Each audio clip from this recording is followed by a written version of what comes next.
अगर मैं आपसे पूछूं कि आपको 784 का वर्गमूल निकालना है और इसके लिए 3 सेकंड है तो आप निकाल पाएंगे? चलिए मैं आपको 3 सेकंड देता हूं। 1 2 3। 99% लोग इसे नहीं बना पाएंगे। तो चलिए सीखते हैं कि ऐसे क्वेश्चन को जब भी कोई संख्या दिया हो उसका वर्गमूल हम 3 सेकंड के अंदर कैसे निकालेंगे। अब देखिए सेम क्वेश्चन को मैंने यहाँ पर लिख लिया है। अब चलिए हम लोग सीखते हैं कि इसका वर्गमूल कैसे निकालते हैं। तो इसका वर्गमूल निकालने के लिए आपको बस याद रखना होगा कि 0 से लेकर 9 तक का वर्ग क्या होता है, ये तो आपको याद ही होगा। अब हमें क्या करना है कि सबके लास्ट डिजिट से हमें मतलब है।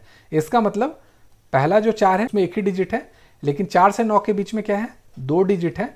तो हमें जो भी लास्ट का डिजिट है उससे मतलब है, इसलिए मैंने इसे हाईलाइट कर दिया है। अब चलिए सीखते हैं इसे कैसे बनाया जाता है। हमें क्या करना है, यहाँ पर 784 का वर्गमूल निकालना है। तो जो लास्ट का संख्या है वो क्या है, 4 है। तो हमें देखना है कि किसका स्क्वायर करने पर 4 आता है। तो हम 2 का स्क्वायर करेंगे तो भी 4 आएगा, और अगर 8 का स्क्वायर करेंगे तो भी 4 आएगा। इसका मतलब जो लास्ट का संख्या होगा वो या तो 8 होगा या फिर 2 होगा। यहाँ तक आपको क्लियर हो गया होगा। और उसके बाद क्या करेंगे, हम जो बीच का संख्या है उसे छोड़ देंगे। यहाँ पर लास्ट में क्या बचा है, देखिए 7 बचा है। हमें क्या करना है, अब ऐसी संख्या का स्क्वायर करना है जो 7 से छोटा हो। तो 2 का स्क्वायर करेंगे ये होता है 4, 3 का स्क्वायर करेंगे ये होता है 9, लेकिन हमें छोटा चाहिए। इसका मतलब 2 का स्क्वायर होता है ये होता है कितना, 4। हमें 7 से छोटा लेना है, तो इसका मतलब जो 2 है यहाँ पर हम उतार देंगे। तो इसका आंसर या तो 22 होगा, क्योंकि ये 2 यहाँ पर आ जाएगा, यहाँ से 2 आ जाएगा, या फिर इसका आंसर हो जाएगा 28। ये 2 और ये 8, ठीक है। अब 22 आंसर होगा या 28 होगा, वो कैसे निकालते हैं वो सीखते हैं। पहला संख्या क्या आया था, 2 आया था। हम क्या करेंगे, 2 के बाद क्या संख्या आती है, वो होता है 3। इन दोनों को आपस में गुना करेंगे, ये हो जाएगा 6। अब हम देखेंगे जो 7 है वो 6 से छोटा है या बड़ा है। तो 7 क्या है, 7 बड़ा है 6 से। तो अगर बड़ा होगा तो इन दोनों में बड़ा कौन सा है, इन दोनों में बड़ा 8 होगा। तो इसका आंसर हो जाएगा 28। अगर आपको ये समझ में नहीं आया है तो अगला क्वेश्चन देखिएगा तो आपको समझ में आ जाएगा। यहाँ पर देखिए क्वेश्चन दिया है 1225, इसका वर्गमूल निकालना है। तो मैंने आपको क्या बताया था, लास्ट का जो डिजिट है उससे मतलब होगा। किसका स्क्वायर करने पर 5 आएगा। तो देखिए सिर्फ 5 का स्क्वायर करने पर ही 5 आता है, तो यहाँ पर हम 5 लिख लेंगे। उसके बाद मैंने आपको क्या बताया था, 20 संख्या को छोड़ना है। अब यहाँ पर क्या बचा हुआ है, 12।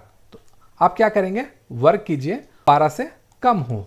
तो अगर 3 का स्क्वायर करेंगे 9 होता है, 4 का स्क्वायर करेंगे 16 होता है। जो 16 है वो 12 से अधिक हो जाएगा। इसका मतलब 3 का स्क्वायर 9 ही हम लेंगे।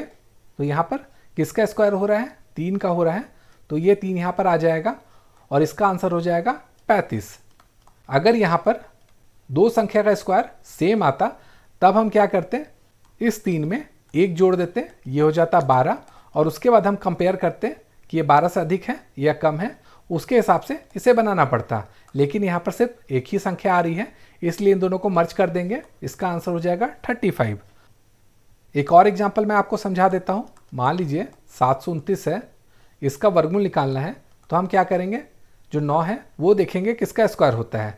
तो ये किसका स्क्वायर होगा, ये 3 का स्क्वायर हो जाएगा, या फिर 7 का स्क्वायर होगा, क्योंकि 3 3 9 भी होता है और 7 7 49 होता है। ठीक है, यहाँ तक आपको क्लियर हो गया होगा। इसका मतलब जो लास्ट का डिजिट होगा वो या तो 3 होगा या फिर 7 होगा। अब हम इसे कैसे चेक करेंगे, चलिए वो करते हैं। बीच का संख्या को छोड़ेंगे, ये क्या है 7 है। तो क्या करेंगे, वर्ग फिर कीजिए। 3 का स्क्वायर 9 होता है, 2 का स्क्वायर 4 होता है। हमें 7 से कम लेना है, मतलब इसे लेना होगा। तो 2 का स्क्वायर करने पर 4 आ रहा है, इसका मतलब आगे का संख्या हो जाएगा 2। ठीक है, अब क्या करना है, हमें इस 2 में 1 ऐड कर देना है, ये हो जाता है 3। इन दोनों को गुना कीजिए, ये होता है 6। अब हम कंपेयर करेंगे इस संख्या से। 7 क्या है, 6 से बड़ा होता है। तो अगर बड़ा है तो इन दोनों में बड़ा कौन सा है, 7 बड़ा है, तो 7 ले लेंगे। तो इसका आंसर हो जाएगा यहाँ से 2 और यहाँ से 7, इसका आंसर हो जाएगा 27। अब आपको क्लियर हो गया होगा।